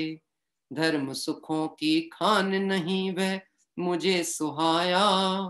मैंने बन के मूढ़ वृथा यह जन्म गवाया। भावार्थ, जगत में कामधेनु, कल्प वृक्ष तथा चिंतामणि रत्न विद्यमान नहीं है, फिर भी मैंने उनकी इच्छा की तथा इच्छा पूर्ण न होने से दुखी हुआ। परंतु सच्चे आत्मिक सुख के दाता जैन धर्म के विद्यमान होने पर भी मैंने उसमें प्रवृत्ति नहीं की। हे जिनेन्द्र, देखिए ये मेरा कैसा मूर्खतापूर्ण परिणाम है। ऐसा यहाँ भावार्थ के माध्यम से बात की। आगे हिंदी पद्यानुवाद पढ़ के विराम लेते हैं, भक्ति की तरफ चलेंगे। मैं आपसे एक प्रश्न पूछता हूँ, चौथे काल में तो कल्प वृक्ष थे ना?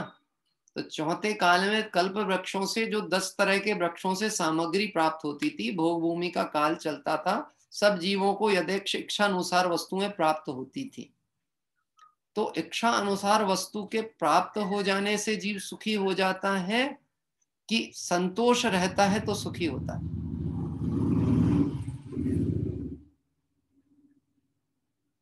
क्या संतोष रहता है तो सुखी होता है? यथेच्छ इच्छा अनुसार प्राप्त हो तो नहीं। बहुत सावधानी से समझना। कल्प वृक्ष थे, उन्हें यह संतोष था कि हमें कोई विकल्प करने की जरूरत नहीं है, वस्तु इष्ट सामग्री जितनी आवश्यक है उतनी मिल जाती है। अगर गलती से कल्प वृक्ष पंचम काल में एकाद हो जाए तो लोग 1 मिनट टिकने नहीं देंगे उस कल्प वृक्ष को। इतना मांगेंगे, इतना मांगेंगे, इतना मांगेंगे कि वो सुन सुन के सूख जाएगा। क्या? क्यों भैया? कल को नहीं रहा तो अपन पहले ही इकट्ठा करके रख लो। इतना मांगो, इतना, वो पता लगा कल्प वृक्ष से यही मांगे मेरे घर में तुम आके उग जाओ, हैं? और दूसरा आके ये मांगेगा उसके घर में बिल्कुल मत उगना, वो अच्छा आदमी नहीं है, मेरे घर में उगना।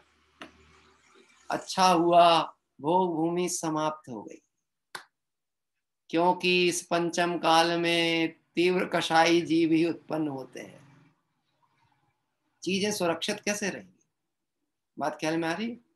जिसे संतोष है उसे कहीं कोई तकलीफ नहीं है। हम कर्म भूमि में हैं तो भी कहीं कोई तकलीफ नहीं है। अरे वीतरागी देवशास्त्र गुरु है ना, और श्रमणों का मार्ग है, परिश्रम करने से घबराते क्यों?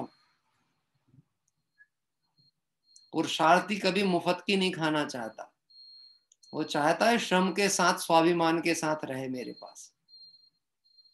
प्रमोद भाई साहब हैं, प्रधानमंत्री महोदय कह दें कि आप एक लेटर में लिख के दे दो मेरी आर्थिक स्थिति बहुत कमजोर है, मैं आपके लिए 10 लाख रुपए का चेक देने तैयार हूं, बोलो लिख के देंगे कि नहीं देंगे? आप देंगे कि नहीं?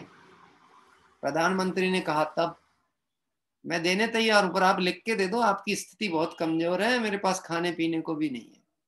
स्वाभिमानी व्यक्ति होगा, कहेंगे हम मर जाएंगे लेकिन लिख के नहीं देने वाले। क्या?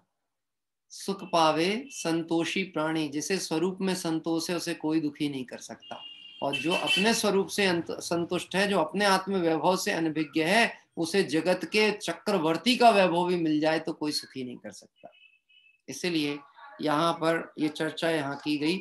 आइए एक बार हिंदी पद्यानुवाद पढ़ के विराम ले लेंगे।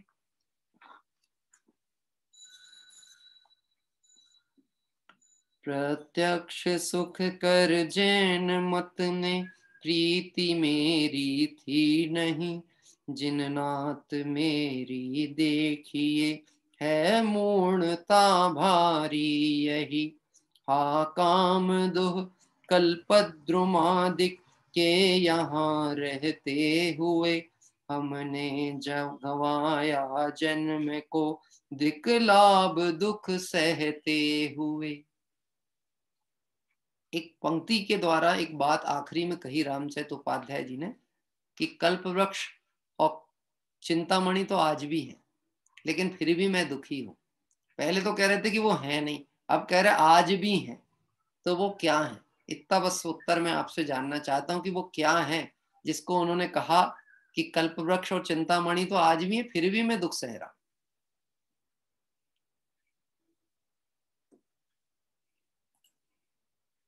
आप चाहें तो कल तक भी उत्तर देंगे तो कोई दिक्कत नहीं। बात समझ में आया क्या कहा उन्होंने? कल्पवृक्ष और चिंतामणि तो आज भी है, लेकिन मैं फिर भी दुखी हूं। है क्या आज? हमारी नजर बाहर ही जाती है, कहाँ भागती है?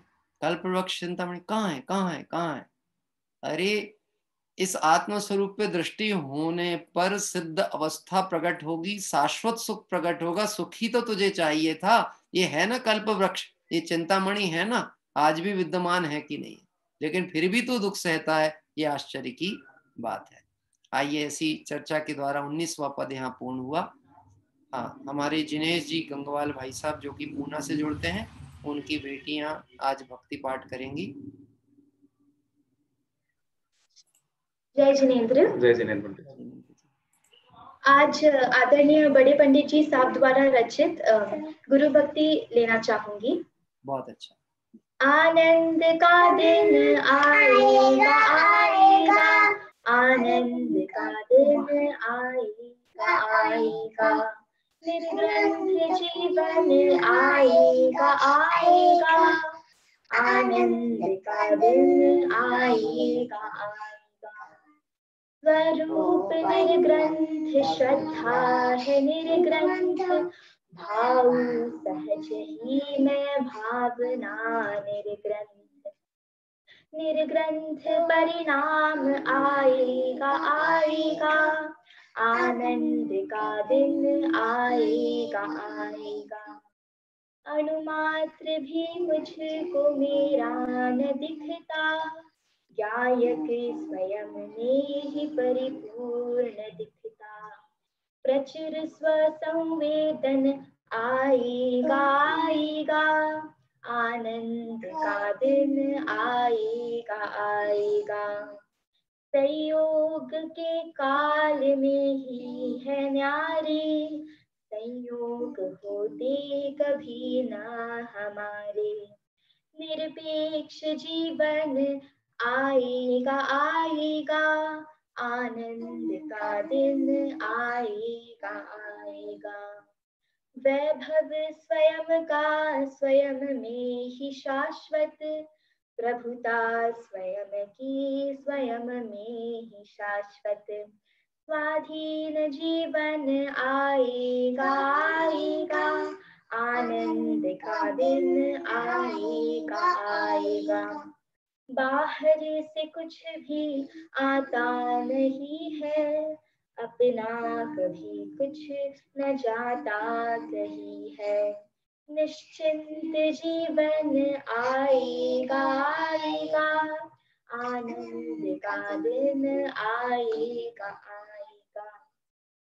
स्वभाव से ही ज्ञानमयी हूँ, स्वभाव से ही आनंदमयी हूँ, निर्द्वंद जीवन आएगा आएगा, आनंद का दिन आएगा आएगा।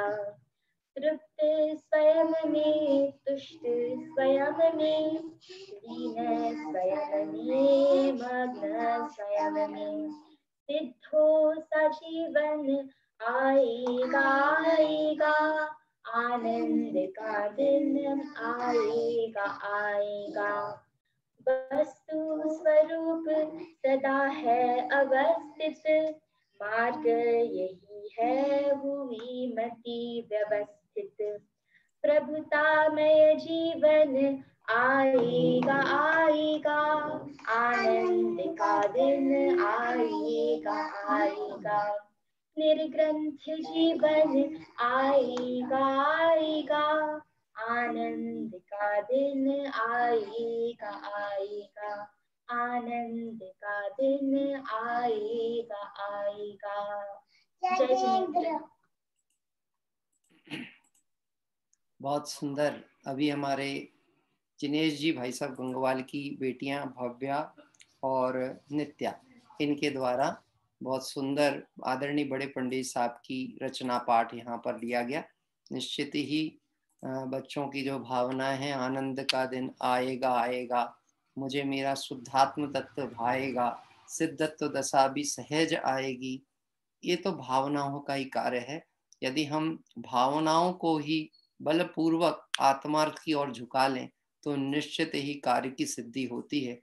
भावनाएं भवनाशिनी होती हैं। आइए हम इनकी मंगल भावना की अनुमोदना भी करते हैं और इसी भावना को आगे लेकर के हम अपने भाव का अभाव करें, यह भावना रखते हैं। बहुत ही सुंदर दोनों बच्चियों ने, मतलब बड़ी बेटी तो खैर बहुत अच्छा स्वर भी है, पर छोटी बालिका का स्वर भी है और उत्साह भी है। उसको तो जितना याद था उसने मौका बिल्कुल नहीं छोड़ा, है ना। जितना याद था वो अपनी बड़ी बहन की तरफ देखती है कि अब मेरा नंबर आएगा। जैसी प्रारंभिक पंक्ति आती थी और उसको जोश आ जाता था। अच्छा है, अभी उसकी क्षमता योग्यता के हिसाब से हम विचार करें, हाँ, तो हमें निश्चित ही सोचने की बहुत आवश्यकता है। ये बच्चे आज इतने छोटी उम्र में भी इतना अच्छा अध्यात्म अभ्यास की दिशा में बढ़ रहे हैं। बस हमारा एक बहुत बड़ा कर्तव्य है, हम इन्हें दिशा भ्रष्ट ना होने दें। हम अपने किसी विषयानुराग के चक्कर में इन्हें मार्ग से दूर ना कर दें। हम कोई लौकिक प्रतिष्ठा के चक्कर में इन्हें ऐसी शिक्षा या ऐसे क्षेत्रों में ना लगा दें कि ये मार्ग से दूर हो जाए, नहीं तो हम उनके सबसे बड़े शत्रु कहलाएंगे। मैं आज ही जैन सिद्धांत प्रवेश रत्नमाला पंडित कैलाश चंद जी साहब की पढ़ रहा था। कुछ प्रश्न देख रहा था, कुछ प्रश्नों को पलट रहा था, समय था तो उसके पीछे की तरफ जैसे मैंने पुस्तक को रखा तो आखिरी में एक दोहा लिखा हुआ था और उस दोहे में लिखा था, माता बैरी पिता शत्रु, वह शत्रु है माता पिता जो अपने बालकों को सत्संस्कार और ज्ञान शिक्षा नहीं देते। वास्तव में ऐसे बच्चे जो कि माता पिता के द्वारा सत्संस्कार और ज्ञान शिक्षा नहीं प्राप्त करते हैं, इनका ऐसी ही हंसी उड़ती है, वह ऐसे ही हास्यास्पद होते हैं जैसे हंसों की सभा में बगुले की हंसी उड़ाई जाती है। ऐसा कोटेशन लिखा था दोहे के रूप में। मुझे एक बार में दोहा तो स्मरण में नहीं आया, पर मैंने उसका भाव जरूर ध्यान में लिया था कि वह हास्यास्पद होने वाले हैं हम जिन्हें विषय भोगों की दौड़ में लगाना चाहते हैं। निश्चित ही आत्मार्थ की भावना वाले अपने प्रेम जिनसे है, जिनसे राग है, उन्हें मोक्ष मार्ग की प्रेरणा देंगे। और ये बच्चों के द्वारा निश्चित ही बहुत सुंदर पाठ हुआ। आइए मैं इसी क्रम में, आज बच्चों का ही दिन लगता है ऐसा लगता है, हमारे महेंद्र जी के यहाँ से बालिकाएं, छोटी बच्चियां, दिव्या, क्या नाम है, कृषा, और एक और है बालिका, उसके द्वारा भाव प्रतिक्रमण पाठ करेंगे।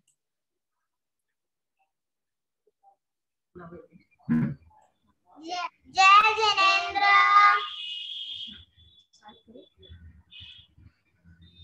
हे अरिहंत प्रभु, मुझसे मम वचन काय द्वारा कृतकारी तन्मोना द्वारा समरम समारम आरम द्वारा क्रोध मान माया लोभ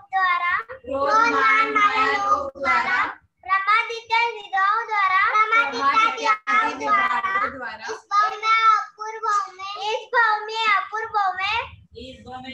भाव में सच्चे देव शास्त्र गुरु की अभिनय हुई हो। व्रतों में अतिक्रम प्रतिक्रम अतिचार अनाचार दोष लगाया दोष लगाया हो। एक इंद्रिय से लेकर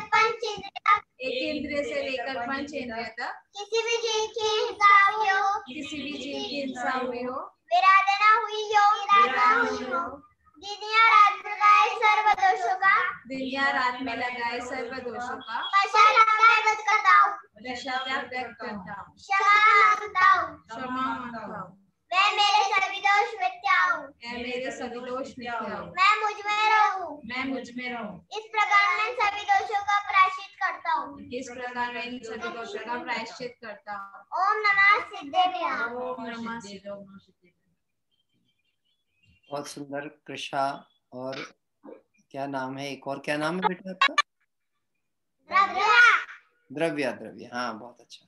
कृषा और द्रव्या, जो कि हमारे महेंद्र जी हंडावत परिवार मुंबई से हैं। प्रतिदिन ये बालिकाएं, आपने देखा होगा, जिनवाणी माँ को विराजमान भी करती हैं और उनको फिर विधिवत जब अपना हो जाता है कार्यक्रम तो लेकर के जाकर के और अलमारी में विधिवत रखते भी हैं। निश्चित ही बच्चों के संस्कार और निर्भयता, एक ये चीज हमें सीखनी चाहिए। निर्भयता मतलब उन्हें कोई भय नहीं कि कहीं कोई त्रुटि होगी तो क्या होगा। और जिसके निर्भयता होती है उससे त्रुटियां नहीं होती। छोटी वाली बालिका पे मेरा ध्यान जरूर गया था। मुझे भाव प्रतिक्रमण अलग से पढ़ना पड़ेगा। बच्चों को देखते समय में कई बार उनकी जो तरीके होते हैं उस पर ध्यान आकर्षित हो जाता है। बहुत सुंदर ढंग से दोनों ने स्मरण भी किया, याद भी किया, उच्चारण भी बहुत निर्दोष किया है। निश्चित ही इनके उज्जवल मंगलमय भविष्य की स्वाध्याय प्रेमी परिवार के सभी सदस्यों की तरफ से हम अनुमोदना करते हैं। आइए जिनवाणी स्तुति पाठ के लिए चलेंगे। अनुरोध है और भी जो लोग परिवार से बच्चों को लेकर के बैठते हैं, वह बच्चे यदि पाठ आदि करना चाहें तो आप नाम प्रेषित कर दिया करें। कोई बच्चे पुनरावृत्ति भी करेंगे तो चलेगा, हमें कोई दिक्कत नहीं। मतलब उनका 2-4 दिन के बाद फिर नंबर भी आएगा तो चलेगा। एन केन प्रकारेण कथमपि, किसी भी तरह से ये इस मार्ग से जुड़े रहें, ऐसी हमारी मंगल भावना है। आइए आज की स्तुति के लिए हम चलेंगे औरंगाबाद जिनवाणी स्तुति, लेकिन उसके पूर्व में हमारी कल की जो मंगलमय तीर्थ वंदना है, जो 82 नंबर की 182 नंबर की तीर्थ वंदना में हम सभी पहुंचेंगे राजस्थान के बांसवाड़ा के निकट में आंधेश्वर पार्श्वनाथ करके एक क्षेत्र है, जो कि अक्षय क्षेत्र के रूप में प्रसिद्ध है, बड़ा क्षेत्र है। और यहाँ पर लगभग शायद 500-600 वर्ष प्राचीन पहले एक मंदिर हुआ करता था, जो अब लगभग बहुत जीर्ण शीर्ण हो गया।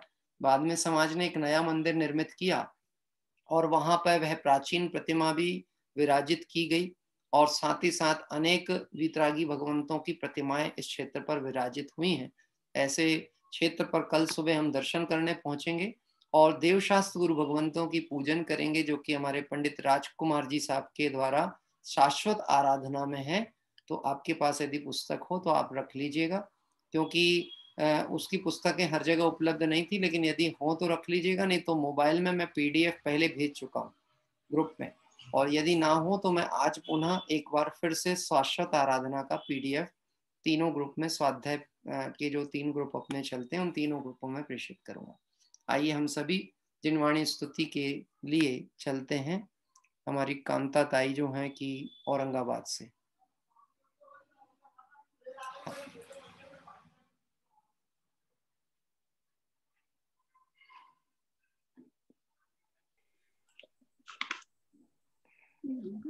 कांता ताई आप लेने वाले हैं ना?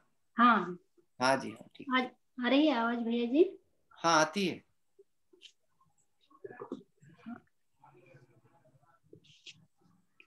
प्रारंभ करेंगे। जय जिनेन्द्र सभी को।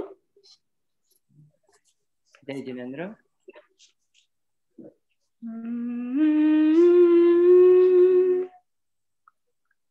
हे शारदे माँ, हे शारदे माँ, अज्ञानता से हमें तार दे माँ।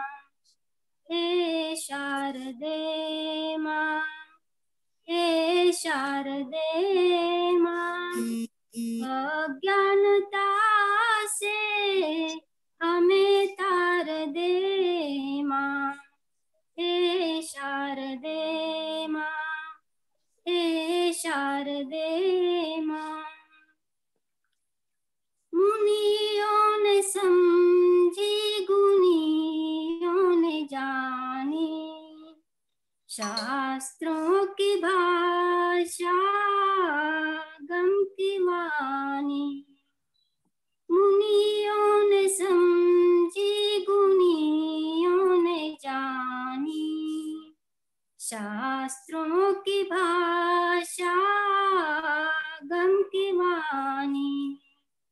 हम भी तो जाने, हम भी तो समझे, विद्या का फल हमें मातु देना।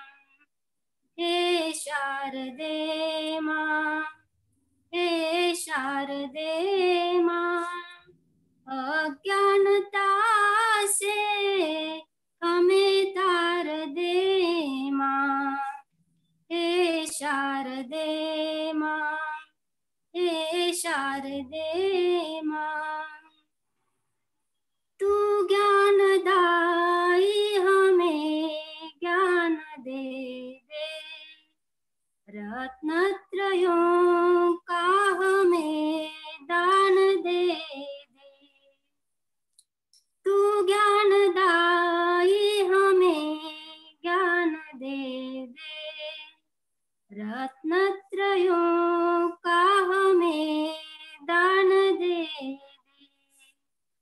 मन से हमारे मिटा दे अंधेरा, हमको उजालों का शिव द्वार दे माँ। हे शारदे माँ, हे शारदे माँ, अज्ञानता से हमें तार दे माँ। हे शारदे माँ, हे शारदे माँ, तू मोक्षदायी है, संगीत तुझ पे हर शब्द तेरा है, हर भाव तुझ में। तू मोक्षदायी है, संगीत तुझ पे हर शब्द तेरा है, हर भाव तुझ में। हम है अकेले, हम है अधूरे, तेरी शरणा माँ हमें तार देना। हे शारदे माँ, हे शारदे माँ, अज्ञानता से हमें तार दे माँ। हे शारदे माँ, हे शारदे माँ। जय जी। अभी हमने कांता ताई मोहरे जो कि औरंगाबाद से थे। मूलतः ये बहुत सारा परिवार के अनेक सदस्य जो हैं हमारे भरत भाई औरंगाबाद हैं, उनके परिवार से ही बहुत सारे उनकी बहनें हैं। लगभग मुझे लगता है 8-10 परिवार जुड़ते हैं प्रतिदिन अपने स्वाध्याय में। बड़े ही सरल परिणामी, भद्र परिणामी पूरे जीव हैं। और नामकर्म की 93 प्रकृतियों में एक सुस्वर नामकर्म होता है, जिसके कारण से ऐसी ध्वनि होती है, ऐसा स्वर होता है जिसे सुनकर लोगों को आनंद आता है। जिनवाणी स्तुति सुनी हुई है, लेकिन आपने अपने स्वर के द्वारा उसे बहुत अच्छे से सजाया और भक्ति सुमन अर्पित किए माँ जिनवाणी के लिए। शारदे शब्द को ऐसा नहीं समझना कि ये कोई अन्य मत की अपेक्षा से है। जिनवाणी माँ के लिए अनेक शब्दावली प्रयोग होती हैं, उसमें एक शारदे माँ शब्द भी प्रयोग किया गया है। खानी भट्टारिका ऐसे शब्द भी माँ जिनवाणी के लिए प्रयोग किए जाते हैं। और सुंदर भक्ति पाठ माँ जिनवाणी की मंगलमय स्तवन अभी हमने किया।